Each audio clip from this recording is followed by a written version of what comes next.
గోవుల శరీరములో ముక్కోటి దేవతలు కూడా కొలువున్నట్లుగా మన వేద పురాణాలు చెబుతున్నాయి.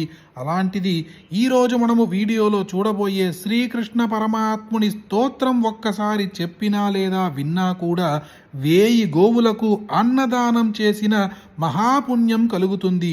అంటే ముక్కోటి దేవతలకు కూడా అన్నప్రసాదము దానముగా ఇస్తే ఎలాంటి పుణ్యం దొరుకుతుందో అలాంటి పుణ్యాన్ని ఇచ్చే శ్రీకృష్ణ మంత్రం ఇప్పుడు వీడియోలో చూద్దాం. ఓం త్రైలోక్యలక్ష్మీ మదభృత్సురేశ్వరో యదా ఘనైరందకరైర్వవర్షః తదా కరోద్య స్వఫలేన రక్షణం తం గోపపాలం గిరిధారిణం భజే యప్పాయయంతి మధిరుహ్య భూతనాం స్తన్యం భవౌ ప్రాణపరాయణ శిశూః జఘానవాదా ఇదదైత్యపుంగవం తం గోపపాలం గిరిధారిణం భజే నందవ్రజం యస్వకృచేందిరాలయం చక్రేధికీశాం దివిమోహవృద్ధయే గోగోపగోపీజన సర్వసౌఖ్యం తం గోపపాలం గిరిధారిణం భజే యం కామదోక్త్రీ గగనావృధైర్జలైః స్వజ్ఞాతిరాజ్యే ముదితాభ్యసించత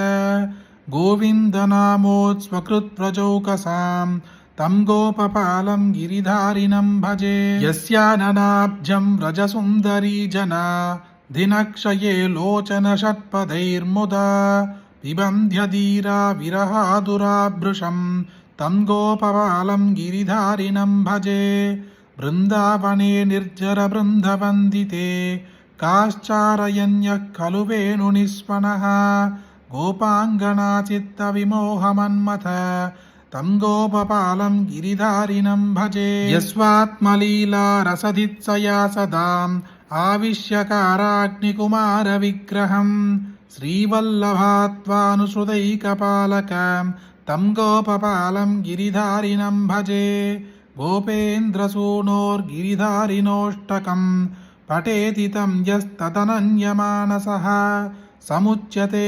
దుఃఖమహార్ణవాద్భృశం ప్రాప్నోతి దాస్యం గిరిధారిణే ధ్రువం ప్రణమ్య సంప్రార్థయతే దవాగ్రతః త్వదంగ్రిరేణుం రఘునాథనామకః శ్రీవిఠ్ఠలానుగ్రహలబ్ధసన్మతిః తత్పూరయైతస్య మనోరథార్ణవం ఇది శ్రీ రఘునాథ ప్రభుకృత శ్రీ గిరిరాజధార్యాష్టకం సంపూర్ణం.